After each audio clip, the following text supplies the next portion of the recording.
So far you have seen semiquavers beam together in groups of 4 where the beat is a crotchet. So always remember we group everything according to the time signature. If you have crotchet beats, make sure you group all the semiquavers together to make one whole crotchet beat. If it's minims, it's also the same. So in this question you will most probably get crotchet beat time signatures. So it's important to know how to group these quavers and semiquavers together. Look at these examples here. This quaver, and you know 2 quavers equal to 1 crotchet. So this quaver and then 2 semiquavers equal to 1 quaver. And all 3 of them will combine the first beat for us. Then we can go to the next beat. Look at this, how they are grouped together, quaver and 2 semiquavers. And then this rest belongs to the third beat with this group of 3 semiquavers. So here is beat 2 and here is beat 3. And the last beat, you can see we have 4 semiquavers grouped together to make one whole crotchet. So we have 4 crotchet beats in a bar here. Always remember, complete one beat first and then go to the other. Now there are some tips that you want to highlight in your book. So instead of quaver and semiquaver, composers sometimes write a dotted quaver. Look at the box below. Instead of 4 semiquavers and 2 semiquaver rests, sometimes composers write like this. Now you might see some rests, they come under the beam of that group. That is to show that this semiquaver and this semiquaver will make up one quaver to complete this first quaver here. So quaver and quaver makes the first crotchet beat for us. Then let's go to the next page. We have some more groupings. Here is a dotted quaver. Now when it comes to dotted quavers, again, just like the dotted crotchet, it will always be followed by a semiquaver, the next smallest note after the quaver. You might want to highlight this little sentence here. Dotted quaver is often followed by a single semiquaver because together they make one crotchet beat. That is to show that this grouping here is one full crotchet. Sometimes, very rarely, you might put the semiquaver in front, but most of the time the longer note comes in the front. These are some other ways that you can group crotchet beats. You can group them like this. So instantly when you see a pattern like this, 2 semiquavers and a quaver, you should be able to spot that this is a crotchet beat. Let's take a look at your exercises. Fill in the colored boxes with correctly grouped semiquavers. So here you have to write notes. So like I said, let's take a look at the time signature first. We need 3 crotchet beats in a bar. So there's a quaver given for us at the start. Then there are 2 semiquaver notes given in the example for us. So that full thing makes your first crotchet beat. So beat 1 is given and we still have to complete the next 2 beats. So here we have another purple box here. Now we are supposed to write all semiquavers. So if you are drawing semiquavers, write 4 semiquavers and we join them together.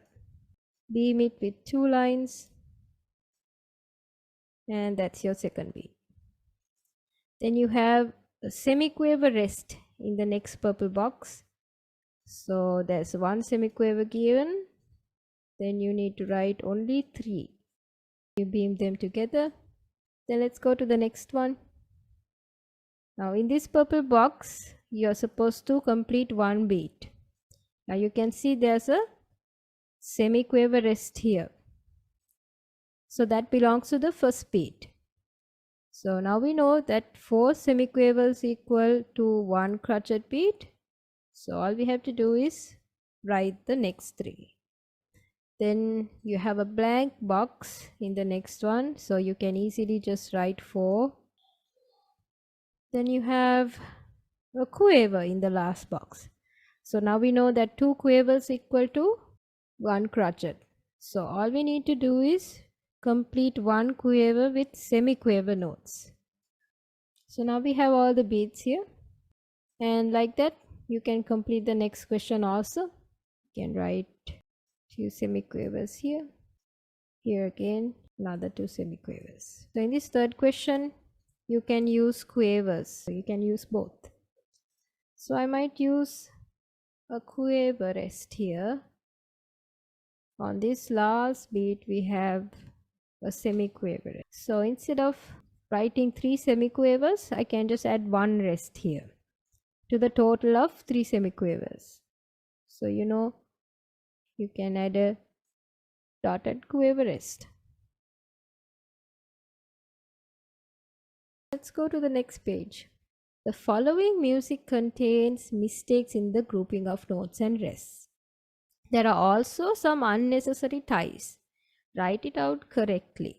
Remember, we have to fill in 1 crotchet beat, then we go to the next crotchet beat. So 4 semiquavers equal to first crotchet beat, then the other 4 has to be grouped together to complete the second crotchet beat.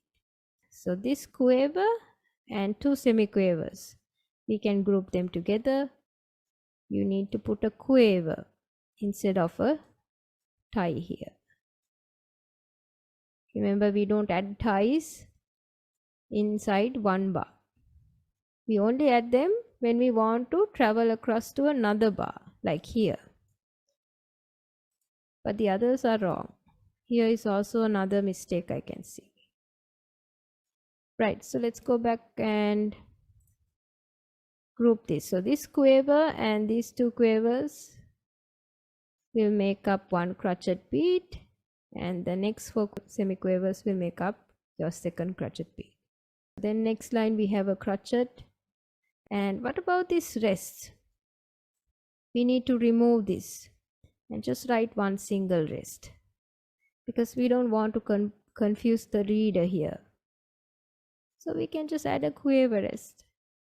This quiver and this quiver will make up 1 crotchet beat. Okay, so when we remove this tie, we can just add the total of these 2 quavers and write a crotchet note here. And now we can write the answer down, copy it nicely with a sharp pencil. Write the clef and the key signature. There's a flat. Then write the time signature, just like in the question. Then you start grouping your notes. So make sure you put your stems down. If most of the notes are written above the third line, then you can put all the stems down. Then you have 4 semiquavers to group together. We have to remove this tie and just write 1 quiver here. Then we are going to combine that with the next 2 semiquavers, C and A. And remember, when you go to the next line, if it's a continuation, we don't write the time signature. We only write it at the beginning of a piece. But the key signature we have to write. So if it's a flat, we put that. Remember, instead of the 2 semiquaver rests, we have to write a quiver.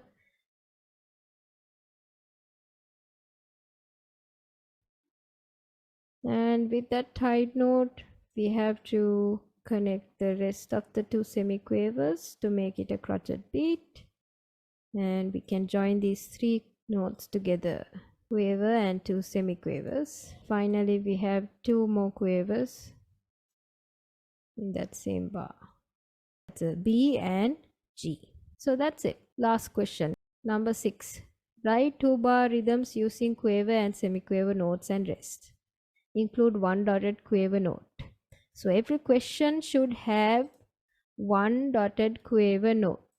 Remember that always a dotted quiver is followed by a semiquaver.